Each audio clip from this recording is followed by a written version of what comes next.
இந்த நாளுக்காக தெரிந்து கொள்ளப்பட்ட வேத வாக்கியம் அது பரிசுத்த மத்தேயு எழுதின சுவிசேஷம் 26ஆம் அதிகாரம் 28ஆம் வசனம்.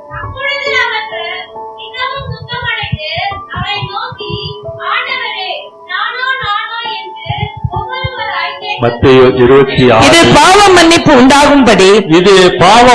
உண்டாகும்படி அநேகருக்காக சிந்தப்படுகிற புது உடன்படிக்கைக்குரிய என்னுடைய இரத்தமாய் இருக்கிறது. பாருங்க பிரியமானவர்களே, இந்த நாளுக்குரிய தலைப்பு உடன்படிக்கை.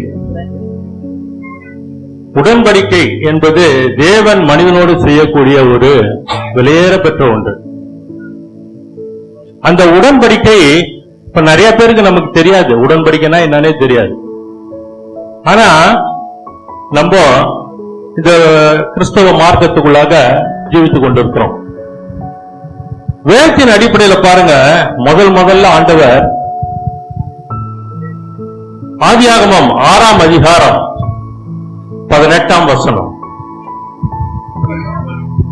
ஆனாலும் உன்னுடனே என் உடன்படிக்கையை ஏற்படுத்துவேன், நீயும் உன்னோட கூட உன் குமாரரும் உன் மனைவியும் உன் குமாரரின் மனைவிகளும் பேழைக்குள் பிரவேசிப்பீங்கள். இங்க என்ன நடக்குதுன்னு சொன்னா, ஆண்டவர் பூமியை உண்டாக்கி இப்போ அதை நிக்கிரகம் பண்ண போறார்.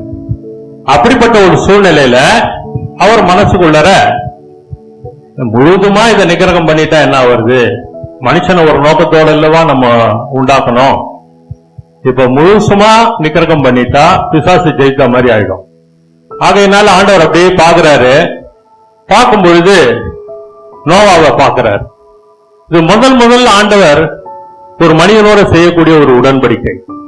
பாவ வாழ்க்கையில விழுந்து உலகமே நாசமாய் போயிடுச்சு. அப்படிப்பட்ட ஒரு சூழ்நிலையில தேவனுடைய பார்வையில ஒரு கிருபை கிடைக்குது.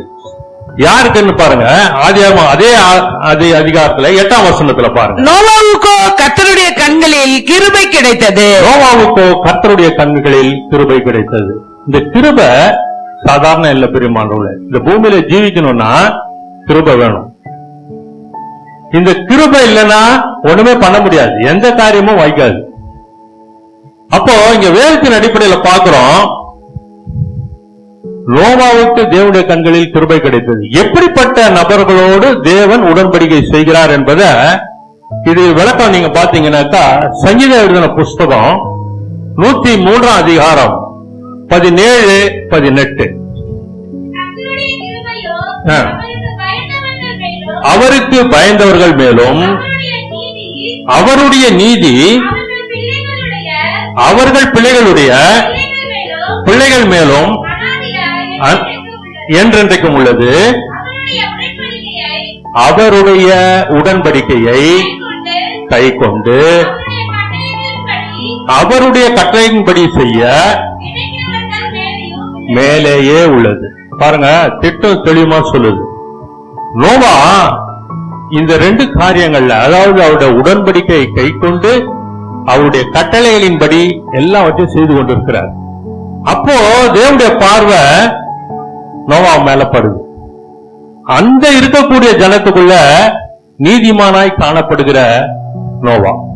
அப்போ தேவன் என்ன பண்றான்னு சொன்னா, நோவாவோட ஒரு உடன்படிக்கை பண்றாரு. தேவனுடைய கண்கள்ல கிருபை கிடைக்கணும்னு சொன்னா அவருடைய உடன்படிக்கையை கை கொண்டு அவருடைய கட்டளைகளை செய்யணும். அவர் என்ன சொல்றாரோ அதை செய்யணும். அத தேவன் விரும்புகிற காரியம் பரிசுத்தம் தான், வேற ஒண்ணுமே அவர் விரும்புகிறது கிடையாது. நீங்க பரிசுத்தமா நடந்தா தேவன் உங்க பக்கத்துல வந்துருவார். நீங்க பரிசுத்தமா நடக்கும்போது சில சோதனைகள் வரதான் செய்யும். அது எதுக்குன்னா அது ஒரு டெஸ்ட். அந்த டெஸ்ட் எக்ஸாம் எழுதி பாஸ் பண்ற மாதிரி தான். ஆகவே நோவாவும் வாழ்ந்த காலத்துல படிச்சீங்கன்னா அவ்வளவு பயங்கரங்கள் இருக்கும். ஏன்னா இப்ப அது நேரம் இல்லை நமக்கு. அதனால படிச்சீங்கன்னா அவ்வளவு காரியங்கள் நடக்கும். அப்படிப்பட்ட ஒரு சூழ்நிலையில தேவன் விரும்புகிற பரிசுத்தம் நோவாவிலே காணப்படுகிறது. தேவன் விரும்புகிற உடன்படிக்கைய நோவா கை கொள்றாரு. அவர் செய்ய நினைப்பத நோவா செய்யறார். அப்படி இருக்கும் பொழுது நோவாவுடைய கண்கள்ல, தேவனுடைய கண்கள்ல நோவாவுக்கு கிருபை கிடைக்கும். பாருங்க பிரியமானவர்களே, இப்படியாக கிருபை கிடைத்தும் நோவா என்ன பண்றான்னு சொன்னா 6ஆம் அதிகாரம் 22ஆம் வசனம். நோவா அப்படியே செய்தார், தேவன் தனக்கு கட்டளையிட்டபடியெல்லாம் அவன் செய்து முடித்தான். பாருங்க பிரியமானவர்களே, தேவன் என்ன விரும்புறாரோ, நமக்கு என்ன சொல்றாரோ அதை செய்யணும். அதை செய்தாதான் உடன்படிக்கை நிற்கும். உடன்படிக்கை என்பது தேவனுக்கும் நமக்கும் உள்ள ஒரு என்ன சொல்றது, ஒப்பந்தத்துக்கும் ஒரு மேலானது. அக்ரிமெண்ட் போடுவாங்க, அது பின்னால கேன்சல் பண்ணிப்பாங்க. ஆனா கவனன்ட், ஒப்பந்தம், உடன்படிக்கை ஒன்ஸ் போடப்பட்டால் போடப்பட்டதுதான். அதை தேவன் தான் முடிக்கணும். ஏன்னா மனுஷன் பெரியவன் அல்ல, தேவன் தான் பெரியவர். மனிதன் தேவனுடைய பிரியத்துக்கு ஏற்ற மாதிரி நடந்து போக வேண்டியதுதான் அவனுடைய கடமை. அவர் என்ன சொல்றாரோ அதை செய்யணும். நம்முடைய தேவன் நமக்கு நிறைய காரியங்களை சொல்லி இருக்கிறார் செய்ய சொல்லி. அதுல எந்த காரியங்களை நம்ம செய்யறோம் கொஞ்சம் யோசிச்சு பாருங்க. இன்னைக்கு உலகப்பூர்வமா தான் பார்த்துக்கிட்டு வரோம். உலகப்பூர்வமா தான் நம்முடைய சிந்தனை எண்ணங்கள் போய்கிட்டு இருக்கு.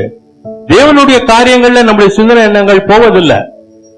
ஏன்னாக்கா நம்முடைய அன்றாட தேவைகளே அதிகமா இருக்கிறதுனால நம்ம உலக சிந்தனைகள் தான் அதிகமா போய்கிட்டு இருக்கு. இதன் மத்தியில தான் நம்ம தேவனை தேடி ஆகணும். ஏன்னாக்கா பூமியில நம்முடைய ஆயுசு நாட்கள் முடிஞ்ச பிற்பாடு நம்முடைய ஆத்மா போக வேண்டிய இடத்துக்கு தான் நம்ம முக்கியத்துவம் கொடுக்கணும். அங்கதான் நித்திய ஜீவன். அதை விட்டுட்டு நம்ம இங்க இதுக்காகவே தேடிக்கிட்டே உட்காந்துட்டோம்னு சொன்னா, அதை இழந்துட்டோம்னா நம்மளை விட முட்டாள் வேற யாருமே இல்லை. ரொம்ப ஜாக்கிரதையா இருக்கணும் பெரியமானவர்களே. வேதத்தின் அடிப்படையில் பாருங்க, யாத்திராகமம் 19ஆம் அதிகாரம், யாத்திராகமம் 19:4-5 பாருங்க பெரியமானவர்களே. அவர் எப்படியாக நம்மை, ஒருவேளை நம்ம அந்த எகிப்து தேசத்தில் நம்ம வாழலன்னா கூட அதை விட பயங்கரமான தேசத்துல நம்ம வாழ்ந்து இருக்கிறோம். அதுல கூட வாழ்ந்துட்டு இருக்கலாம், பிரச்சனை எல்லாம் போயிட்டு இருக்கோம். ஏன்னா எப்படி ஆண்டவர் மீட்டு கொண்டு வந்து, இங்க பாருங்க எவ்வளவு பயங்கரமான சாத்தானுடைய இருப்பிடத்திலேயே நம்ம உட்காந்துக்கிட்டு தேவனை ஆராய்ச்சிட்டு இருக்கிறோம்.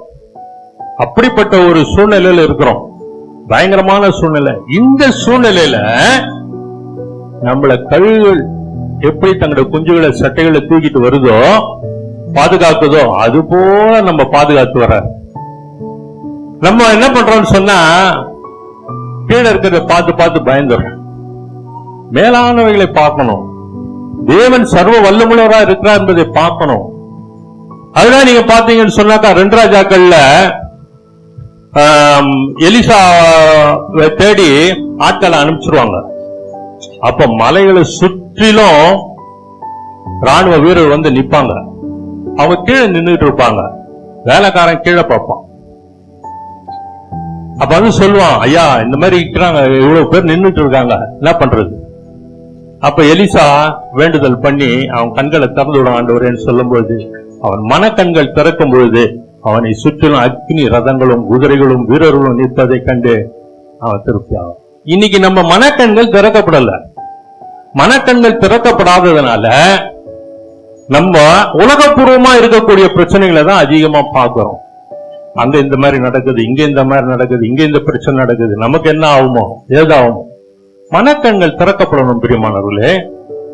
வேதம் சொல்லுது, அவருடைய உத்தரவு இல்லாமல் தலையில் இருக்கிற ஒரு முடி கீழே விழாதுன்னு சொல்றாரு. 2 காசுக்கு வாங்குற அடைக்கலான் குருவிகள்ல 1 காசுக்கு 2 அடைக்கலான் குருவி, அதுல ஒன்றாகிலும் தரையில விழுவதில்லை தேவனுடைய சுத்தம் இல்லாமன்னு சொல்றாரு. அவைகளுக்கு இவ்வளவு விசேஷம் இருக்குன்னு சொன்னா, அவருடைய சாயலாக ரூபமாக நம்மை உண்டாக்கின தேவன் நமக்கு எவ்வளவு விசேஷித்த கிருபைகளை தர வல்லவரா இருக்கிறார். அவருடைய சித்தம் இல்லாமல் நம்மளோட உடம்புல இருந்து ஒரு துளி ரத்தம் கீழே விழாதுன்னு பிரியமானவர்களே. நம்ம தேவனிடத்துல அதிகமா நேரத்தை செலவிடாததுனால, உலகப்பூர்வமா இருக்கிறனால பயம் பிடிக்குது. நீங்க தேவ சமூகத்துல அதிகமா இருங்க, வெளியே சிங்கம் மாதிரி வந்து நிப்பீங்க. இதுதான் நடக்குது. அப்போஸ்தலர் காலத்துல அதுதான் நடந்தது. பயங்கரமான பிரச்சனைகள் இருந்த காலங்கள். இங்க வேதத்தின் அடிப்படையில பாருங்க, நீங்கள் என் வார்த்தை உள்ளபடி கேட்டு என் உடன்படிக்கை கைத்தொழுவீர்களானால் சகல ஜனங்களும் நீங்க எனக்கு சொந்த சம்பத்தா இருப்பீர்கள்ன்ற. இன்னைக்கு சம்பத்துன்னு நிறைய பேர் வச்சிருப்பாங்க, அர்த்தமே தெரியாது. சம்பத்துன்னு சொன்னா தேவனுடைய வாக்காகிய சத்தியத்தை கேட்டு அவருடைய உடன்படிக்கையின்படி அவர் சொல்லுகிற வார்த்தையின்படி கை கொண்டு நடக்கணும். அதுக்குதான் சம்பத்துன்னு பேரு. இன்னைக்கு சம்பத்துன்னு வாங்க,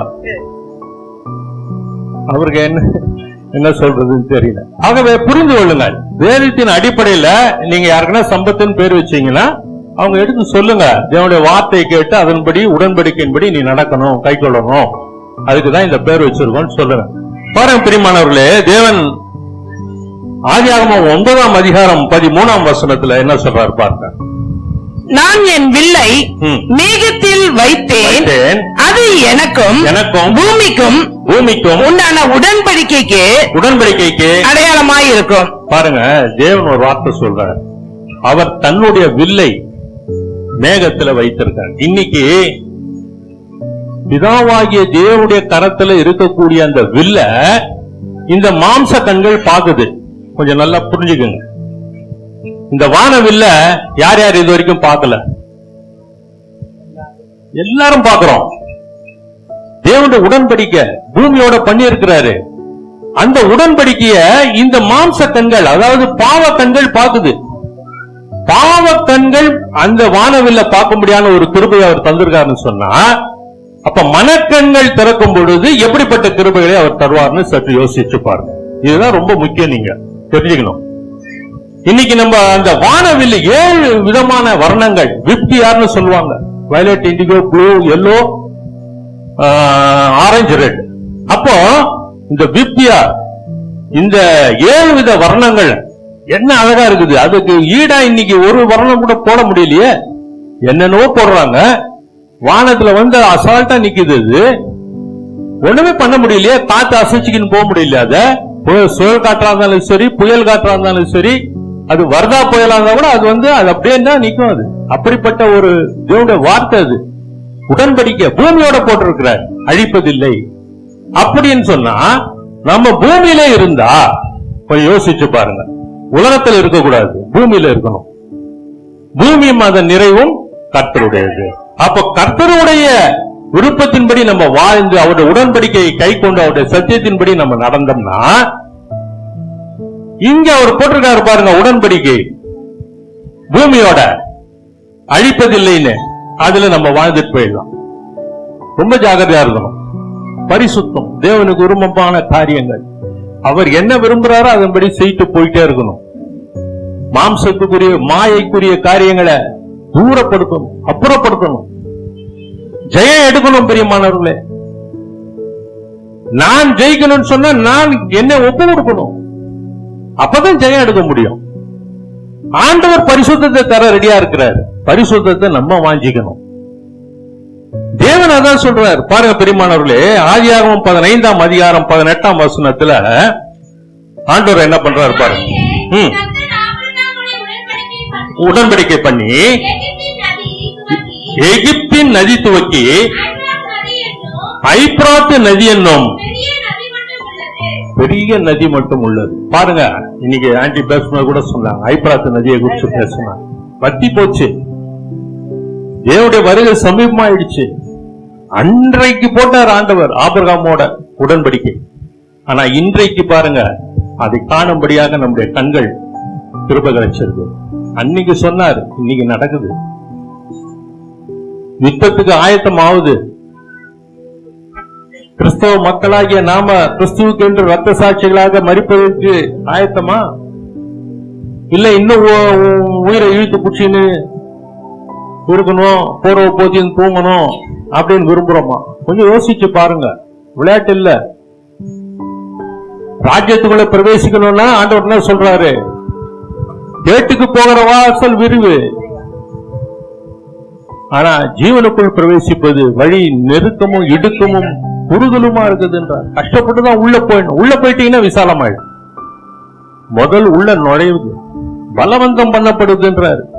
பரலோக ராஜ்யம் பலவந்தம் பண்ணப்படுகிறது. அவ்வளவு போர்ஸ் நடக்குது ஒரு ஆத்மாவுக்கு. எத்தனை ஆத்மாக்கள் உலகம் பூவா இருக்குது பாருங்க. அத்தனை அளவுக்கு பிசாசு யுத்தம் பண்றான்.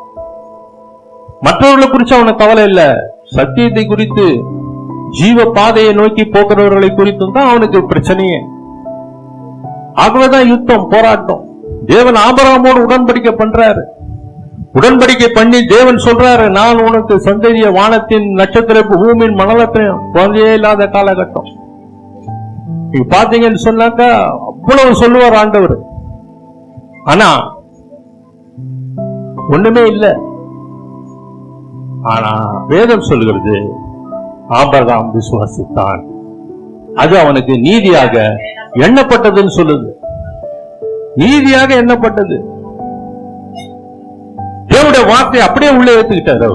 அவர் என்ன சொன்னாரோ அதை அப்படியே உள்ளே ஏத்துக்கிட்டார். ஆகவே அது அவருக்கு நீதியாக எண்ணப்பட்டது.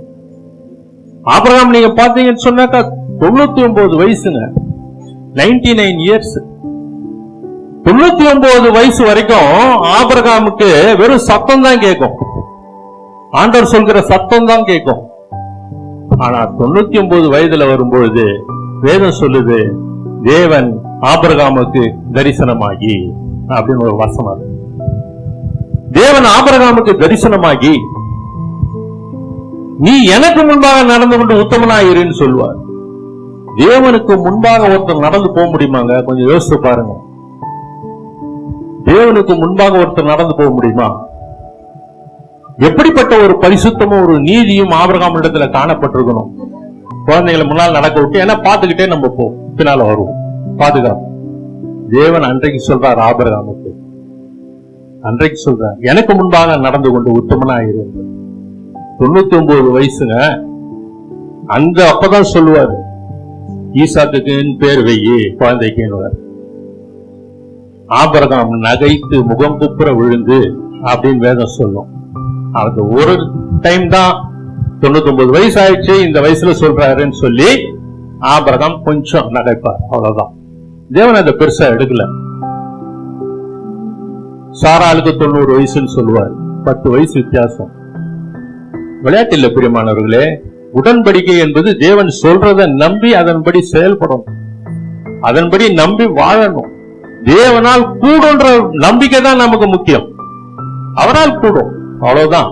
அவரால் கூடும் என்பதை தான் வேதம் நமக்கு நிகழ்ந்த காரியங்களை எடுத்துக்காட்டுது, வேற ஒண்ணும் இல்லை. இது வரலாறு, வேதத்தில் இருக்கிறது எல்லாமே வரலாறுன்னு சொன்னா நடந்த சம்பவங்கள் மற்றும் நடக்க போகிற சம்பவங்கள். Past tense, present tense, future, மூணுமே இதுல பைபிள் இருக்கு. இப்படிதான் நடந்துகிட்டு வரும். அன்னைக்கு சொன்னாரு ஐப்ராத்து நதி வத்தோன்னு, ஜீவ நதி வத்தி போச்சு. Past tense, present tense. பிரியமானவர்களே, உடன்படிக்கை என்பது தேவனுடைய கண்களில் கிருபை கிடைச்சாதான். கிருபை இல்லைன்னா நம்மளுடைய இதுவே முடிஞ்சு போச்சு. அங்க எப்படி நோவாவின் காலத்துல அழிஞ்சாங்களோ அது மாதிரி அழிஞ்சிருவாங்க. கிருபை இருந்ததுன்னா தப்பிக்கப்படுவோம், எடுத்து பூமியில வைக்கப்படும். அப்போ கர்த்தருக்கு பயப்படணும், அவருடைய வார்த்தையை கை கொள்ளணும், உடன்படிக்கையின்படி நடக்கும், அவர் சொல்ல கனம் பண்ணணும். வேதம் தான் சொல்லுது. பாருங்க பிரியமானவர்களே, தேவன் சாதாரணமானவர் அல்ல. அதே நேரத்தில் பாருங்க, யாத்திராகம் 2ஆம் அதிகாரம் 24ஆம் வசனம். யாத்திராகம் 2:24.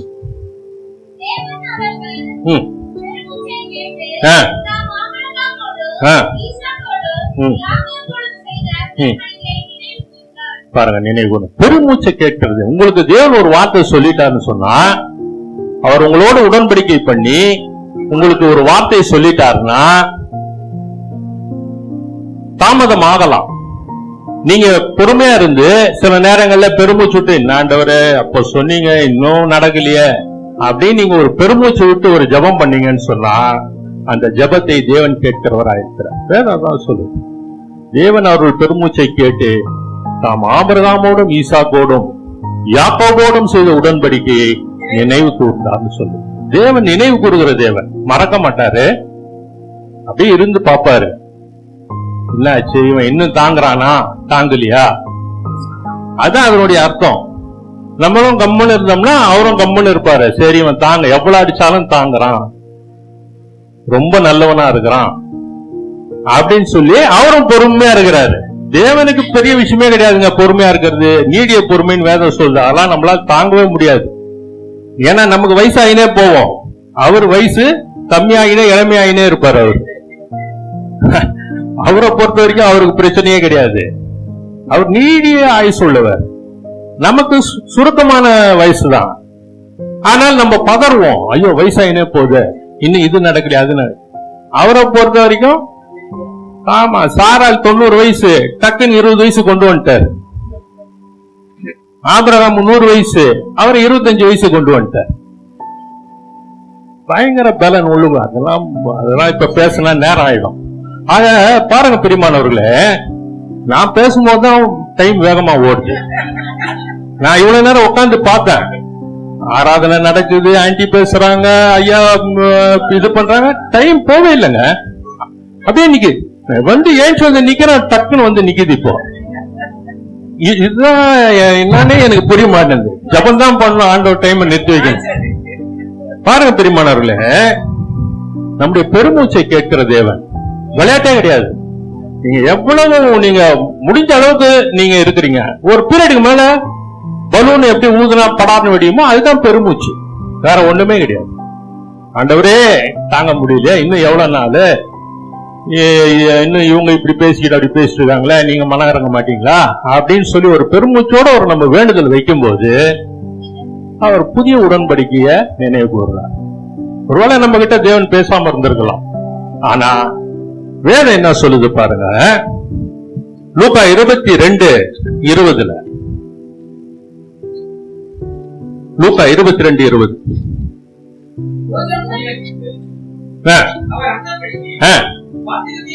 பாத்திரத்தையும் கொடுத்து உங்களுக்காக சிந்தப்படுகிற என்னுடைய இரத்தத்தினால் ஆகிய புதிய உடன்படிக்கையாய் இருக்கிறது என்றார். பாருங்க பிரியமானவர்களே, ஒருவேளை தேவன் நம்ம இடத்துல பேசல, ஆனாலும் நான் எனக்கு தாமதமாகுது, நான் என்ன பண்றது? இன்னைக்கு நம்ம ராபோஜனம் எடுக்கிறோம், புதிய உடன்படிக்கை நமக்கு வந்துடுச்சு. கிறிஸ்துவின் மூலமாக புதிய உடன்படிக்கை வந்துடுச்சு.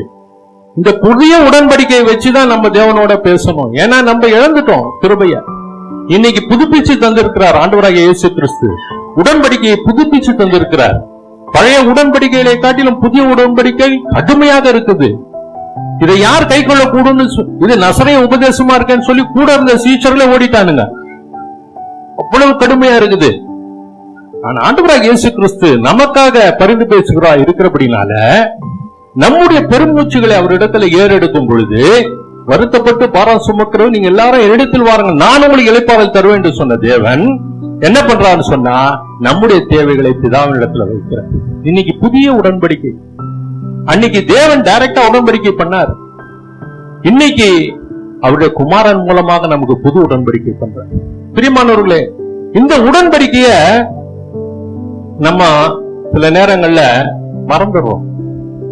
பாருங்க வேதம் என்ன சொல்லுது, 1 பேதுரு 1:18-19.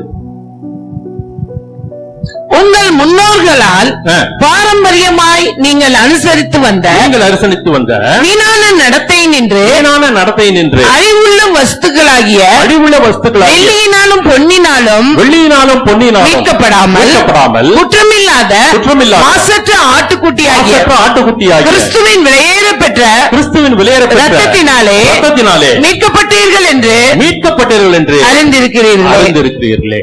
பாருங்க வேதம் சொல்றது, கிறிஸ்துவின் வெளியேறப்பெற்ற ரத்தத்தினாலே நீங்கள் மீட்கப்பட்டிருக்கள் என்பதை அறிந்திருக்கிறீர்களே சொல்லுது. நம்ம அறிந்திருக்கிறோம், சில நேரங்கள்ல நம்மளை அறியாமலே நம்ம மறந்துறோம். நமக்கு தெரிய மாட்டேன் இந்த உடன்படிக்கை தேவனோடு இருக்குது, நமக்கு தெரியல.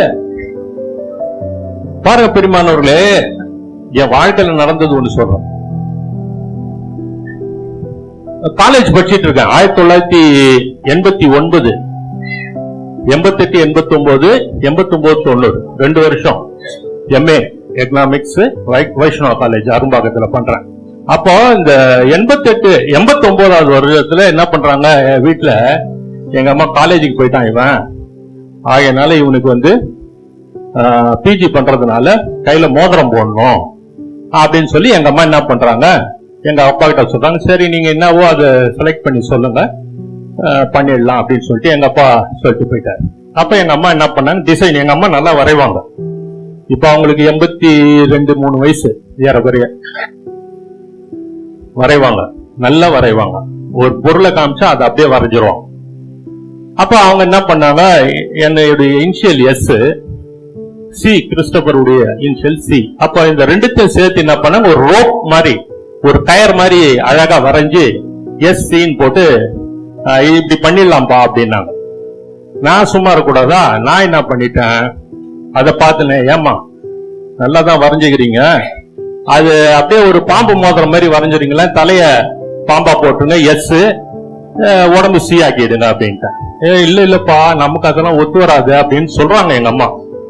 இதுல என்னம்மா இருக்குது, ஒண்ணுமே கிடையாது, சும்மா ஒரு இதுதானே, வெறும் கயிறை போடுறதுக்கு பதிலா இது மாதிரி போட்டு வைங்க இருக்கட்டும். அவங்களும் வேணாங்கன்னு நானும் சும்மா இல்லாம தொந்தரவு பண்ணி சொல்லிட்டேன். சரி வரைஞ்சாங்க. வரைஞ்சிட்டு என்ன பண்ணாங்க, தட்டான் கிட்ட கொடுத்தாங்க. அவன் நல்லா அருமையா தட்டி ஒரு உயிரோட இருக்கிற மாதிரியே ஒண்ணு பண்ணிட்டான், ஒரு மோதிரத்தை. அது சும்மா படம் எடுத்து கீழே இந்த இடத்துல எல்லாம் அது வரி கொடுத்து அப்படியே ஜிகு ஜிகு ஜிகுன்னு இருக்குது. கருநாகம் போட்டு கொடுத்துட்டான். வீட்டுக்கு எடுத்துன்னு வந்தேன், என்னப்பா கொடுங்கம்மா பாத்துக்கலாம் கொடுத்தாங்க. இதுல சர்ச்சுக்கு வேற எடுத்துன்னு போய் ஜோம் பண்ணி கையிலயும் போட்டேன். 89 நடக்குது, 92 தான் ரசிக்கப்பட்டேன். எனக்கு ஒண்ணும் புரியல, ஒரு நாள் நம்ம எக்ஸசைஸ் பண்றதுனால அந்த மாதிரி இருக்குது பொழுது. ஆனா இதுக்கு முன்னால கொஞ்சம் சுமாரா இருந்தது, இப்ப ரொம்ப பயங்கரமாகுது, கருங்கல்லை விட பயங்கரமாகுது, உடம்பு இரும்பு மாதிரி இருக்குது அப்படின்ட்டு நான் யோசிக்கிறேன். ஆனா எதனாலன்னு எனக்கு தெரியல. மோகத்தை கைட்டு வச்சுன்னா உடம்பு சாஃப்டா இருக்கும், நார்மலா இருக்கும். இத புரிஞ்சுக்கிற அளவுக்கு எனக்கு அந்த அளவுக்கு இல்ல. அப்ப இது போய்கிட்டே இருக்கு. இப்படியே போய்கிட்டே இருக்கும்போது எங்க சொந்தத்துல இருக்கக்கூடியவங்க சொல்லிட்டாங்க, ஏன்பா இதை போட்டுட்டு இருக்கியா, இது தேவையில்லையா அப்படின்னு. நீ விடு, இது என்ன பெரிய மேட்டர்ன்னு சொல்லிட்டு அவங்களே தட்டி கழிச்சிட்டேன். அப்புறம் என்ன சொன்னாங்க, நீங்க உபவாச நாட்கள்ல இருங்க 40 நாள் அப்படின்ட்டு. அதான் ஃபர்ஸ்ட் டைம் நான் இருக்கிறேன். அப்போ என்ன பண்ண, இந்த மோதிரத்தை செயின் வாட்ச் எல்லாம் கழட்டி வச்சுட்டேன். கழட்டி வச்சுட்டு உபவாசம் 40 நாள் இந்த லெண்டேஸ் வரும் பாருங்க, அதுல இருக்கிறேன். அப்ப இருக்கும் பொழுது முடிய போகுது, லெண்டேஸ் முடியறதுக்கு 3 நாள் இருக்கு, வியாழன் வெள்ளி சனி. அப்ப என்ன ஆகுதுன்னு சொன்னா, வியாழக்கிழமை ஒரு தூங்கிட்டு இருக்கிற ஒரு தரிசனம் வருது. என்னுடைய நண்பன், காலேஜில் படிக்கக்கூடிய ஒரு நண்பன், அவன் என்ன பண்றான், என் கையை பிடிச்சுக்கிட்டு போறான். கையை பிடிச்சுக்கிட்டு கூட்டு போறான். நான் ஒரு பாதையில நடந்து போறேன். அந்த பாதையில பார்த்தா இந்த பக்கம் குறி சொல்றவன் ஜோசியம், கிளி ஜோசியம், அந்த சைடு வச்சுக்கிட்டு ஜோலி உருட்டுறவன், இப்படியே பார்த்துக்கிட்டே போறேன். அது பெரிய ரோடு மாதிரி இருக்கு. அப்படியே பார்த்துக்கிட்டே போற, 2 பக்கம் பார்த்துக்கிட்டே போயினே இருக்கிறேன். எடுத்துட்டு போய் என்ன ஒரு பெரிய மரத்துக்கு முன்னால் நிறுத்திட்டான். விஷன்ல நடக்குது. பெரிய மரத்துக்கு முன்னால் நிறுத்திட்டான். அந்த மரத்துக்கு முன்னால் நிறுத்தி அந்த மரத்தை பாக்குறேன். அதுக்கு வயசு கிட்டத்தட்ட ஒரு 3000-4000 வயசு இருக்கும்னு நினைக்கிறேன். பெரிய மரம், 2-3 பில்டிங் சேர்ந்த மாதிரி இருக்குது அந்த மரம். அது முன்னால் எடுத்துட்டு போய் நிறுத்திட்டான். நிறுத்திட்டு அவன் போயிட்டான்.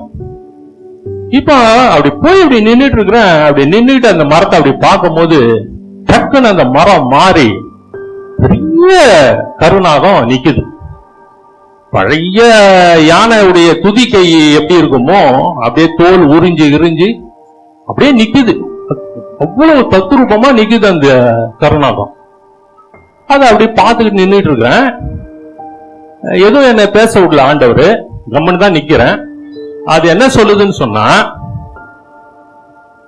எனக்கும் உனக்கும் எந்த உடன்படிக்கையும் கிடையாது,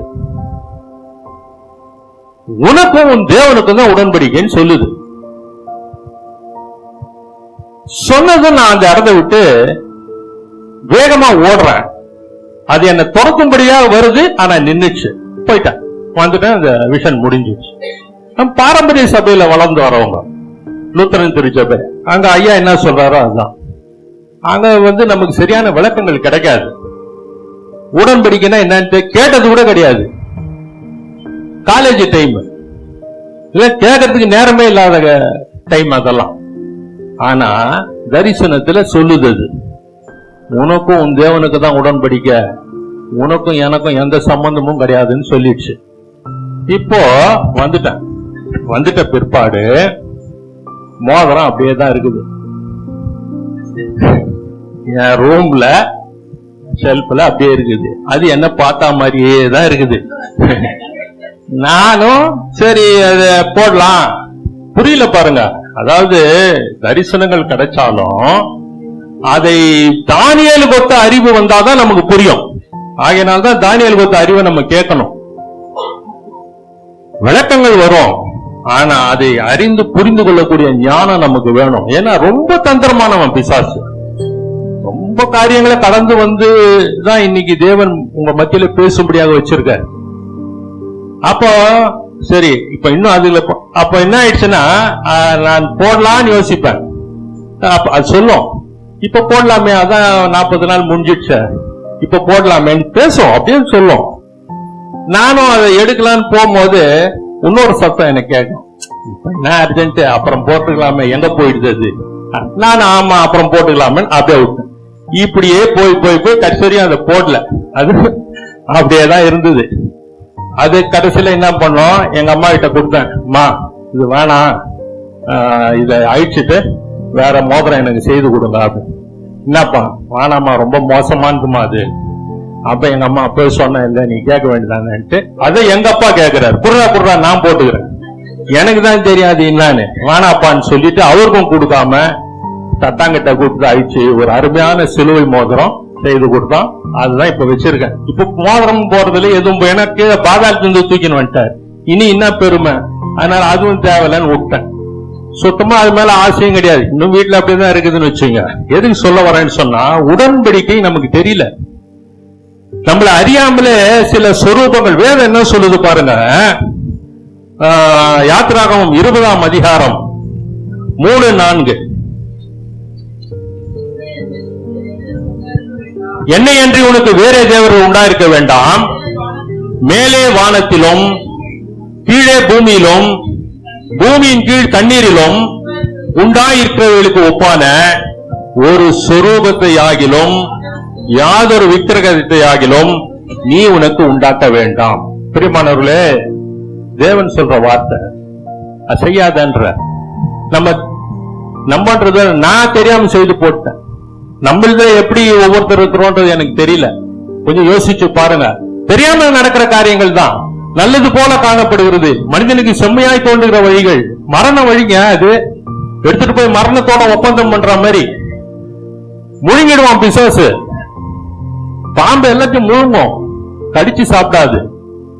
அது கொஞ்சம் கொஞ்சமா முழுங்குற மாதிரி தேவையில்லா பிரச்சனைகள், தேவையில்லா நோய், தேவையில்லாத கஷ்டங்கள் முழுங்கும். அப்படியே கொஞ்சம் கொஞ்சமா தேவனை மறக்க செய்யும். உடன்படிக்கை என்னன்னே தெரியாது. கர்த்தர் கிருபைய மேல இருந்ததுனால தப்பிச்சேன். அதுவே வார்னிங் பண்ணிடுச்சு, நீ எதுக்கு இங்க வந்த, உனக்கும் எனக்கு உடன்படிக்கை கிடையாதுன்னுச்சு. உனக்கும் தேவனுக்கு தான் உடன்படிக்கை. அது சொல்லி கூட எனக்கு மண்டையில ஏறல பாருங்க. அப்ப எவ்வளவு முட்டாளா மதியனமா இருந்திருப்பேன்னு கொஞ்சம் யோசித்து. ரொம்ப நானு போட்டு அழைச்சாரு பாருங்க, அந்த மாதிரி சாணா புடிச்சாரு. அவ்வளவு இருக்கிறோம், நம்மள அநேகரம் அப்படி இருக்கிறோம். புரியல. ஏன்னா ராஜ்யத்துக்குரிய காரியங்கள் இதெல்லாம் கண்ணுல பார்க்காதது. இதை நம்ம எப்படி நம்புவோம்? பார்க்கும் பொழுதுதான் நமக்கு தெரியுது, ஐயோ இது எவ்வளவு பயங்கரம், அது எவ்வளவு பயங்கரம். பாருங்க, ஆண்டவர் சொல்றாரு, ஒரு சொரூபத்தை கூட நீ யாதொரு செய்யாதன்றாரு. தெரியாம பண்ணி பெரிய பிரச்சனை. எங்கெங்கயோ எடுத்துன்னு போய் மாட்ட வைக்க பார்த்தது கர்த்தர் திருப்பியா காப்பாத்தின்னு வருவாரு. இது பாத்தியா, இது போட்டதுனால்தான் நீ காப்பாற்றப்படுற.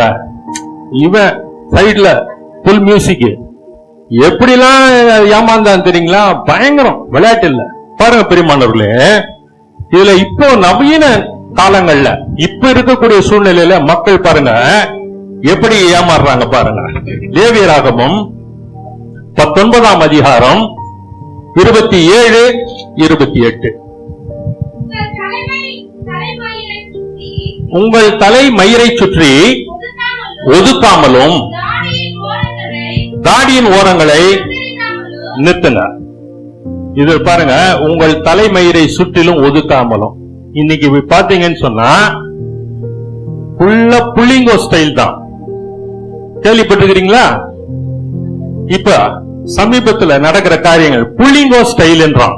என்னடா புள்ளிங்கோ ஸ்டைல்னு பார்த்தா சுத்தமா முடியட்டுதான். மேல இங்கதான் இருக்குது, கூடு மாதிரி இருக்குது. சிலதெல்லாம் பயங்கரமா இருக்குது. 2 பேர் போய் அதுல ஒளிஞ்சிக்கலாம் போல இருக்கு, அந்த அளவுக்குலாம் இருக்குது முடி. வேதம் என்ன சொல்லுது பாருங்க, உங்கள் தலைமயிரை சுற்றி ஒதுக்காமலும். எதை தேவன் சொல்றாரோ அதுக்கு மாறா செய்ய வச்சுட்டு, இது ஃபேஷனு, இது லுக்கா இருக்குது, இது உங்களை பாருங்க எல்லாம் உங்களை பாக்குறாங்க. இன்னைக்கு அட்ராக்ஷன் தான். இன்னைக்கு முந்தி பெண்கள் அப்படி இருந்தாங்க, மேக்கப் போடுவாங்க, கொள்வாங்க, அவங்கள தங்களை எல்லாரும் மதிக்கணும், பார்க்கணும் அப்படிங்கிற ஒரு சந்தோஷம், அது அவங்களுக்குரியது. இன்னைக்கு ஆண்கள் புள்ளிங்கோ ஸ்டைல்ல முடிய வெட்டிக்கின்னு மகா பயங்கரமா இருக்குது. ரோட்ல காதுல கம்மல் யார் போடணும்னு வேதம் சொல்லுது. அடிமைக்குதான் காதுல சோத்தோரம் வச்சு குத்துவாங்க கம்மல். வேதத்தின் அடிப்படையில் பச்சு பாருங்க பழைய ஏற்பாட்டுல. இன்னைக்கு ஒத்த சைடு கம்மல். வேதம் என்ன சொல்லுதோ செய்யாதன்னு சொல்றதான் செய்யறாங்க. செய்யன்னு சொல்றதை யாரும் செய்யறதில்ல. பிசாசு அப்படியே ட்விஸ்ட் பண்ணி பாரு சூப்பர் அழகு எவ்வளவு நீ டிஃபரெண்ட் ஆகுற, அதுல வேற ஒரு சைடுல அப்படி மூடி அப்படி விட்டுருவான். பயங்கரமா இருக்கும். அதிகமா பாத்தீங்கன்னாக்கா இந்த நரிக்குறவரதான், அவங்களுக்குதான் ஆண் பெண் அவங்க தான் பச்சை குத்திப்பாங்க. பச்சை குத்திக்குன்னா கவர்மெண்ட் வேலை கிடையாதுன்னு இருந்த காலகட்டங்கள் உண்டு, அது தெரியுமா நிறைய பேருக்கு. பச்சை குத்திக்கிட்டா கவர்மெண்ட் வேலை கிடையாது. இன்னைக்கு பச்சை குத்தின்னு தான் போலீஸ்காரன் வேலையில சேர்றோம். தேவன் எதை செய்யாதே என்று சொன்னாரோ அதான் செய்யறான். அதான் அட்ராக்ஷனா காட்டுறான். இன்னைக்கு உடம்பு ஃபுல்லா பச்சை குத்திக்கிறாங்க.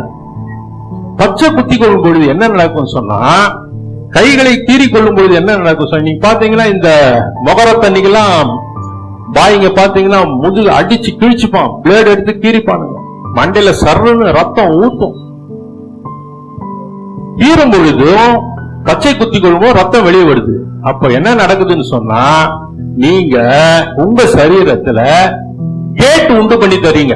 எப்படி வெளியே போறதுக்கு ஒரு கேட் இருக்குதோ அந்த மாதிரி உள்ள வரத்துக்கு கேட்ட நீங்க போட்டு ஓபன் பண்ணி தரீங்க. அதுக்கு உரிமைய பிசாசு கிட்ட கொடுக்குறீங்க, அவன் உடம்புக்குள்ள போடுறான்.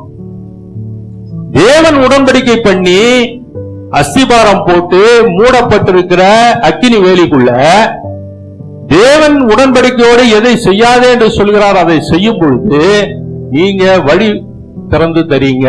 உங்களை அறியாமலேயே கொஞ்சம் யோசிக்கணும், விளையாட்டு இல்ல. அன்னைக்கு கீழே ஒரு நாள் சர்ச்சை முடிச்சுட்டு கீழே பேசிட்டு இருக்கேன் ஒரு சகோதரர்கிட்ட. அவர் தன்னுடைய பிரச்சனையை சொல்லிட்டு இருந்தாரு. அவர்கிட்ட பேசிட்டு இருக்கும்போது அவர் கைய தூக்கி என்னமோ சொன்னாரு. பார்த்தா கையில பச்சை குத்தி இருக்காரு. நான் கேட்டேன், என்ன பிரதர் கையில பச்சை இருக்கு அப்படின்னு.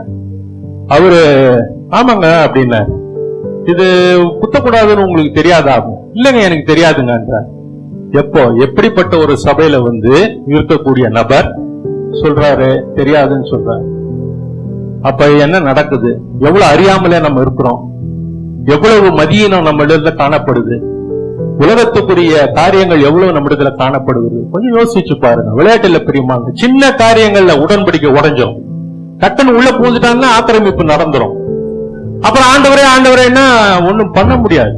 நியாய தீர்ப்பு எதை வச்சு நடக்குது? வேதத்தின் அடிப்படையில சொல்லப்பட்ட காரியங்களை செய்தியா செய்யலையா, இதை வச்சுதான் பிசாசு அதை வச்சு குற்றப்படுத்துறான்.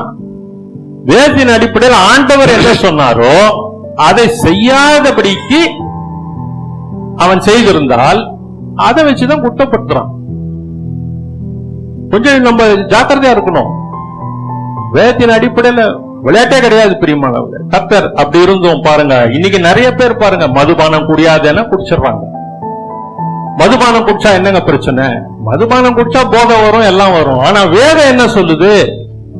பாத்திரத்தில் அழகா இருக்கும், அது மினுமினுமினு காணப்படும், உள்ளே இறங்கும் பொழுது விரியனை போல் தீண்டும் சொல்லுது. அப்ப என்னன்னா மதுபானம் குடிக்கும் பொழுது உங்களுக்குள்ள விரியன் பாம்பின் ஆவியும் உள்ள இறங்கிடும். விளையாட்டு கிடையாது, வேதம் சாதாரணம் கிடையாதுங்க. ஒப்பிட்டு சொல்லும் பொழுது பக்கத்துல பிசாசு இருக்கிறான்னு அர்த்தம்ன்றது ஆண்டவர் சொல்றாரு. குடிச்சிங்கன்னா விரியன் பாம்பு உள்ள இறங்கிடும்.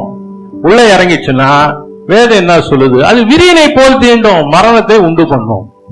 எனி டைம் ரேஸ் ஆகி அடிச்சதுன்னா முடிஞ்சு போச்சு கதை. அதுக்கு தேவை என்னன்னா அந்த பாட்டில் பாவத்துல ஃபில் ஆகணும், அவ்வளவுதான். பாட்டில்னா இந்த சரீரம், இந்த சரீரமாகிய இந்த துருத்தி பாவத்துல நிறையும் போது பாவத்தின் சம்பளம் மரணம், அச்சுரம் பட்டுன்னு உள்ளது. அடிச்சுன்னா ஏதாவது ஒரு நோய் நல்லா தான் பாருங்க. திடீர்னு காலையில ஹார்ட் அட்டாக், ஹார்ட் நல்லதானே போய் நின்றது முந்தின நாள் வரைக்கும், அப்புறம் என்ன அட்டாக்? இதுதான் அட்டாக். நல்லா புரிஞ்சுக்கணும். ஹார்ட் அட்டாக்னா நல்லா போய் நிக்கிற இருதயத்தை இது ஏன்ச்சு அட்டாக் பண்ணுது, அவ்வளவுதான், முடிஞ்சு போச்சு கதை. ஜாக்கிரதையா இருக்கும் பிரியமானவர்களே. வேதத்தின் அடிப்படையில பாருங்க, எபிரேயர் 10ஆம் அதிகாரம் முடிச்சிடறான். 16, 17, 18. அந்த நாட்களுக்கு பின்பு ஆ. நான் அவர்களுடைய கடும் உடன்படிக்கையாவது, நான் என்னுடைய ம். பிரமாணங்களை ம். அவர்களுடைய இருதயங்களில் வைத்து, இருதயங்களில் வைத்து அவைகளை அவர்களுடைய மனதில் எழுதுவேன் என்று அவருடைய மனதில் எழுதுவேன் என்று கர்த்தர் சொல்கிறார் என்பதை உரைத்த பின்பு, ஆ, அவர்களுடைய 17. பாவங்களையோ, ஆ. அவர்களுடைய அக்கிரமங்களையோ ஆ. நான் இனி நினைப்பதில்லை என்பதை சொல்லுகிறார். 18. இவைகளை மன்னிக்கப்பட்டது உண்டானால் இனி பாவத்தின் நிமித்தம் பலி பலி செலுத்தப்படுவதில்லை. இல்லையே. பாருங்க பிரியமானவர்களே, எப்படிப்பட்ட ஒரு கிருபையை தரார் பாருங்க. எப்படிப்பட்ட மன்னிக்கப்பட்டது உண்டானால் இனி பாவம். 18. பாவத்தை நிமித்தம் பலி இனி செலுத்தப்படுவது பாவத்தின் நிமித்தம் பலி பலி செலுத்தப்படுவது செலுத்தப்படுவதில்லையே. இல்லை. முடிஞ்சு போச்சு. ஒரே பலி, ஏக பலி. பழைய ஏற்பாட்டுல ஆடு மாடு கோழி, அதுதான் சொல்றாரு 1 பேதுருல பார்க்கும் பொழுது, நாம் அழிவுள்ள வஸ்துக்களாகிய பொன்னினால் மீட்கப்படாமல் காளை இளங்காளை முதலானியவைகளுடைய ரத்தத்தில் மீட்கப்படாமல் கிறிஸ்துவின் வெளியேறப்பட்ட ரத்தம் ஒரே முறை சிந்தப்பட்டிருக்கு. முடிஞ்சு போச்சு, ஃபைனல். இனி எந்த பலியும் ஏற்றுக்கொள்ளப்படாது. நீ என்ன பலி பண்ணாலும் பிசாசு ஏற்றுப்போம். ஒரே பலி, ஏக பலி செலுத்தப்பட்டாயிற்று. உடன்படிக்கை பிதாவுக்கும் குமாரனுக்கும் நமக்கும் நல்ல உடன்படிக்கை இருக்கு. அதை நம்ம காப்பாத்திக்கணும். வேதத்தின் அடிப்படையில் சொல்லப்பட்டது நம்ம நிறைவேற்றணும். சின்ன சின்ன விஷயம்தான். தாடியின் ஓரத்தை சிறைச்சிக்காதன்றாரு. ஆனா பாத்தீங்கன்னா அவங்கதான் பிரெஞ்சு பியர்டே நிக்குது. பிரெஞ்சு பியர்டு தான் வைக்கிறாங்க இப்போ. ஆண்டவருக்கு தெரியாதா? போகட்டும், ஐயாவும் சொல்லிட்டாங்க இப்போ. ஆமேன். பாருங்க பிரியமானவர்களே, கடைசியாக இப்படிப்பட்ட சூழ்நிலையிலும் இவ்வளவு பயங்கரமான சூழ்நிலைகள் மத்தியிலையும் ஆண்டவர் நமக்கு ஒரு வார்த்தை கொடுக்கிறாரு. ஏசாயா 54ஆம் அதிகாரம் 10ஆம் வசனம். 54. மலைகள் விலகினாலும் மலைகள் விலகி பர்வதங்கள் நிலை பெயர்ந்தாலும் பர்வதங்கள் நிலை என் கிருபை உன்னை விட்டு விலகாமலும் என் கிருபை உன்னை விட்டு விலகாமலும் என் சமாதானத்தின் உடன்படிக்கை என் சமாதானத்தின் நிலை பெயராமலும் இருக்கும் என்று நிலை பெயராமலும் இருக்கும். உன்மேல் மனதுருகிற கர்த்தர் சொல்கிறார். உன்மேல் மனதுருகிற கர்த்தர். எவ்வளவு கிருபை இறக்கம் பாருங்க. நம்முடைய பாவங்களை மன்னிக்கிறார். தெரியாம தான் நம்ம சில காரியங்களை செய்கிறோம். எனக்கு ஆண்டவர் மன்னிச்சாரு, கிருபையா என்ன தூக்கினார். உங்களுக்கும் அவர் அதே கிருபையை தர வல்லவராக இருக்கார். உங்களையும் அவர் மன்னிக்க வல்லவராக இருக்கார். உங்களையும் அவர் தூக்க வல்லவராக இருக்கிறார். உங்களுக்கும் பாதுகாப்பு, கிருபை, இரக்கம், தயவு நிச்சயமாக உண்டு. அததான் சொல்றார். மலைகள் விலகினாலும் பர்வதங்கள் அப்படியே அப்ரூட் ஆனாலும் சரி, என் கிருபை உன்னை விட்டு விலகாது. என் சமாதானத்தின் உடன்படிக்கை நிலை பெயராது. உன்மேல் மனதுருகிற கர்த்தர் சொல்றான். எவ்வளவு பெரிய கிருபை இருக்கும். குமாரனை கொடுத்து சிலுவையில நிர்வாணமா தொங்க விட்டு வேடிக்கை பார்த்த தேவன் நமக்கு எவ்வளவேனும் தகுதி இல்லாத நமக்கு எப்படிப்பட்ட ஒரு வார்த்தையை தரார் பாருங்க. கர்த்தர் நம்மை ஆசீர்வதிப்பார்.